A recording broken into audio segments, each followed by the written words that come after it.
सब्जी खरीदते वक्त अचानक उसकी नज़र एक नौजवान पर पड़ी जो लगातार उसे घूर रहा था। उसने नज़रें चुराई और सब्जी टोकरी में डाली और घर की तरफ चल पड़ी। थोड़ी दूर चलने के बाद उसने पीछे मुड़ कर देखा तो वही नौजवान उसके पीछे पीछे चला आ रहा था। इस तरह शांति को खड़े देखकर वो भी रुक गया। शांति ने गर्दन को सीधा किया। उसका दिल तेजी से धड़कने लगा। वो तेज तेज कदम उठाने लगी। थोड़ी देर बाद वो एक तंग गली में दाखिल हो गई। गली बिल्कुल सुनसान थी। गली में उसके अलावा कोई नहीं था। शांति को फिर एहसास हुआ जैसे वो नौजवान अभी भी उसके पीछे पीछे आ रहा हो। शांति ने पीछे मुड़कर देखा लेकिन पीछे कोई नहीं था। शांति ने सुख का सांस लिया। उसने गर्दन सीधी की और चीखती हुई पीछे हटी। उसके दिल की धड़कनों की रफ्तार और तेज़ हो गई थी क्योंकि सामने वही नौजवान खड़ा था। कैसी हो तुम? नौजवान के होठ हिले। क कौन हो तुम? शांति घबराते हुए बोली। मैं? क्या तुम मुझे नहीं पहचानती? वो नौजवान हैरानी से बोला। उसके लहजे में गुस्सा भी शामिल था। नहीं जानती मैं तुम्हें। मैं तुम्हें नहीं जानती। शांति परेशान होते हुए बोली। तो तुम ऐसा करना, कल रात मुझे इसी जगह मिलना, तुम्हें पता चल जाएगा कि मैं कौन हूँ। वो बोला। मैं नहीं आऊँगी। शांति पीछे हटते हुए बोली। तुम्हें आना होगा। नौजवान ने आगे बढ़कर शांति को कंधे से पकड़ते हुए कहा। नहीं आऊँगी मैं। वो अपने आप को छुड़ाते हुए बोली। वो पीछे मुड़ी और तेज़ी से भागने लगी।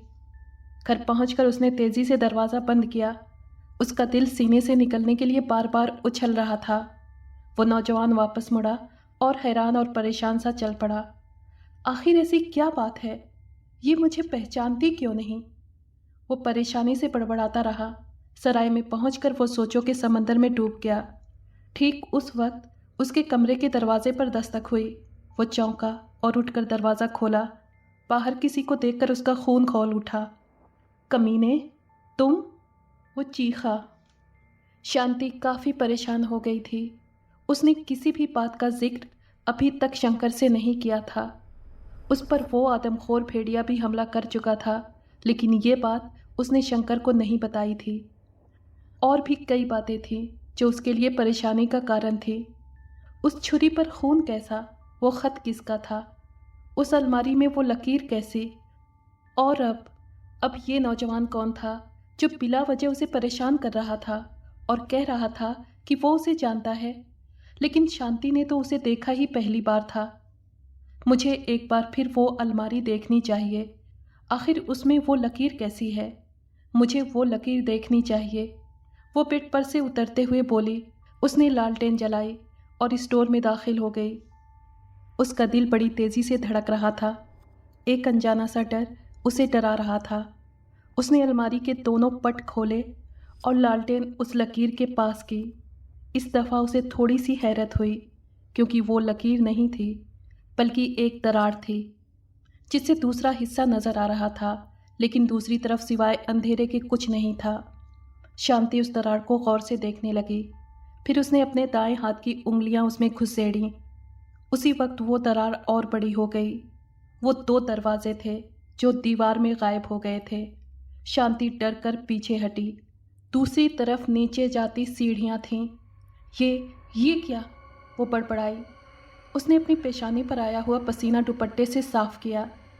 डर की वजह से उसका जिस्म पूरी तरह कांप रहा था।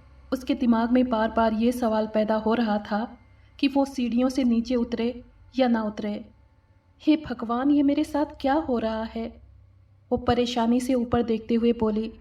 आखिर उसने फैसला कर ही लिया कि वो नीचे उतरकर ज़रूर देखेगी कि नीचे क्या है। उसने लालटेन पर अपनी पकड़ मजबूत की और भगवान का नाम लेकर आगे बढ़ी। सीढ़ियाँ काफ़ी नीचे जा रही थीं। सिवाय नीचे जाती सीढ़ियों के उसे कुछ नज़र नहीं आया। वो भी हिम्मत नहीं हारी। आखिरकार सीढ़ियाँ ख़त्म हुईं, लेकिन सामने सिवाय दीवार के कुछ भी नहीं था। ये क्या? वो उकताहट भरे लहजे में बोली। तो क्या ये सीढ़ियाँ, और वो भी इतनी सारी, सिर्फ इस दीवार के लिए बनाई गई थीं? वो आखिरी सीढ़ी पर बैठ गई। वो उठी और दोबारा ऊपर आ गई। अलमारी बंद करके वो स्टोर से बाहर आई और अपने कमरे में दाखिल हो गई। लालटेन उसने एक तरफ रख दी। वो बेड पर लेट गई। थोड़ी देर बाद वो सो गई। दूसरे दिन सुबह वो उठी, हाथ मुंह धोने के बाद नाश्ता तैयार करने लगी। नाश्ते से फ्री होने के बाद उसने सोचा क्यों न अपने बापू के घर हो आए। उसने सारा काम समेटा और कपड़े बदल करके वो थोड़ी देर बाद तांगे में बैठी अपने बाप के घर की तरफ जा रही थी। उसका बाप उसे देखकर बहुत खुश हुआ। उसने खुशी से अपनी बेटी को गले लगा लिया। शुक्र है तुम्हें अपने बूढ़े बाप की याद तो आई। शंकर तो कभी कभार चक्कर लगा ही लेता है, लेकिन तुम हो कि। उसके बाप ने बात अधूरी छोड़ दी। नहीं बापू, ऐसी कोई बात नहीं, दरअसल वक्त ही नहीं मिलता, शांति ने मुस्कुराते हुए कहा। हाँ हाँ, ये वक्त ही तो बचा है तुम्हारे पास एक बहाना, उसके बापू ने तंज करते हुए कहा। तो शांति मुस्कुरा दी। बेटी, शंकर कहाँ है? बापू ने पूछा। बापू वो दूसरे गांव गए हुए हैं, शांति ने जवाब दिया। अच्छा बेटी, एक बात तो बताओ, शांति के बापू ने उसकी तरफ देखते हुए कहा। जी पूछिए, शांति बोली। शंकर ने तुमसे कोई बात तो नहीं की? किस बारे में? शांति हैरान होते हुए बोली। अच्छा छोड़ो, और ये बताओ शंकर दूसरे गांव किस लिए गया हुआ है? बापू ने पूछा। वो तलवार बनवाने के लिए गए हुए हैं, रामलाल नाम के आदमी से, शांति ने बताया। ओह, वो चौंके। बेटी, शंकर जब घर वापस आए तो उससे कहना कि मुझसे ज़रूर मिले। जी अच्छा, मैं कह दूंगी, लेकिन बात क्या है? आप काफ़ी परेशान दिखाई दे रहे हैं, शांति ने बाप की तरफ गौर से देखते हुए कहा। नहीं नहीं बेटी, कोई बात नहीं। और हाँ, क्या उस आदमखोर भेड़िए का कुछ पता चला? बापू ने पूछा। नहीं बापू, अभी तक तो उस भेड़िए का कुछ पता नहीं चला। उसकी दहशत दिन ब दिन बढ़ती जा रही है, शांति के लहजे में डर था। उसके बापू सोच में पड़ गए। शांति ने खाने के बर्तन उठाए और किचन की तरफ बढ़ गई। दूसरे दिन उसने घर जाने की इजाज़त चाही तो उसके बापू नाराज़ हो गए। बेटी, तुम अभी जा रही हो? मैंने तो सोचा था कि तुम कुछ दिन और रहोगी, उन्होंने कहा। बापू, मैं फिर किसी दिन आऊँगी और ढेर सारे दिन रह कर जाऊँगी। हो सकता है आज शंकर भी वापस आ जाएं, शांति ने कहा। बहाना तो तुम्हारे पास पहले से ही कोई न कोई मौजूद होता है। नहीं बापू, ये बहाना नहीं, मैं दोबारा फिर आऊँगी, वादा करती हूँ, शांति ने मुस्कुराते हुए कहा। तो उसके बापू भी मुस्कुरा दिए। थोड़ी देर बाद शांति तांगे में बैठी अपने घर की तरफ जा रही थी। सारे रास्ते एक बात उसके दिमाग में चुभती जा रही थी, इसीलिए तो वो अपने बाप के घर से जल्दी लौट आई थी। आखिरकार वो एक नतीजे पर पहुंची। घर पहुंचकर उसने लालटेन उठाई और स्टोर में पहुंची, और फिर वो उस दीवार तक पहुंची। वो दीवार वैसे ही उसका मुंह चिढ़ा रही थी। वक्त दोपहर का था, लेकिन यहाँ इस वक्त भी अंधेरा था। शांति ने लालटेन दीवार के करीब की और लालटेन की रोशनी में देखा। दीवार के साथ एक छोटी सी बारीक रस्सी लटक रही थी। उसने रस्सी के सिरे को पकड़ा और उसे नीचे की तरफ खींचा तो अचानक तेज गड़गड़ाहट की आवाज़ पैदा हुई। तेज गड़गड़ाहट के साथ वो दीवार ऊपर उठना शुरू हो गई। शांति हैरत से ऊपर जाती दीवार को देखती रही। वो दीवार पूरी तरह से ऊपर जाकर रुक गई। शांति हैरत से सामने देखने लगी। सामने एक कमरा था। वो हैरान और परेशान सी आगे बढ़ी। कमरे में सीलन की बदबू आ रही थी। एक जगह एक दायरा बना हुआ था जिसमें एक बुझी लालटेन पड़ी हुई थी। एक तरफ कमरे की दीवार के साथ स्टैंड पर पानी का एक घड़ा था। घड़े के ढक्कन के ऊपर मिट्टी का प्याला पड़ा हुआ था। एक जगह मेज़ और कुर्सी पड़े हुए थे। एक जगह मेज़ और कुर्सी पड़े हुए थे। कमरे की छत पर अनगिनत जाले लटक रहे थे। ये किसका कमरा हो सकता है? शांति परेशानी से आसपास देखते हुए बड़बड़ाई। फिर वो आगे बढ़कर वहाँ रखी कुर्सी पर बैठ गई। उसने देखा मेज़ के 2 ड्रॉर थे। उसने मेज़ का पहला ड्रॉर खोला। ड्रॉर में एक तरफ काफ़ी सारे तह किए हुए कागज़ पड़े थे। उसने वो कागज़ निकालकर ड्रॉर बंद कर दिया। उसने वो सारे कागज़ मेज़ पर रख दिए।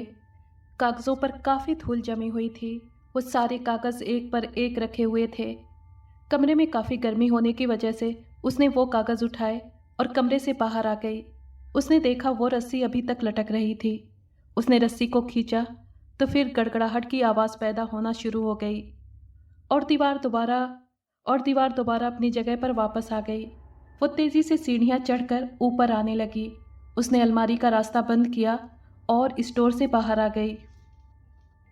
उस वक्त दरवाजे पर दस्तक हुई। वो चौंकी और दरवाजे की तरफ बढ़ी। कौन? उसने पूछा। जी जी, मैं राजू आपके घर काम करने के लिए आया हूँ। शंकर बाबू ने मेरे बापू से बात की थी।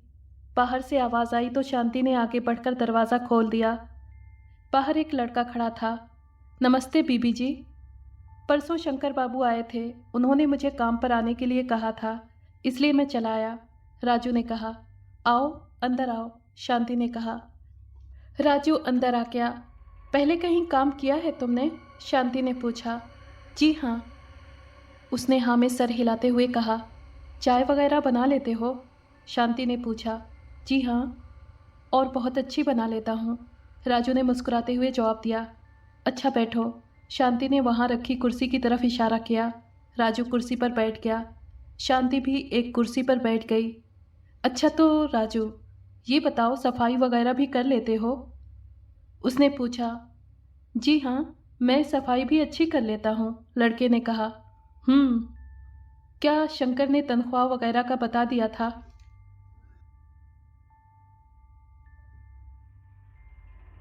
इसके आगे क्या हुआ, ये जानने के लिए सुनिए इस कहानी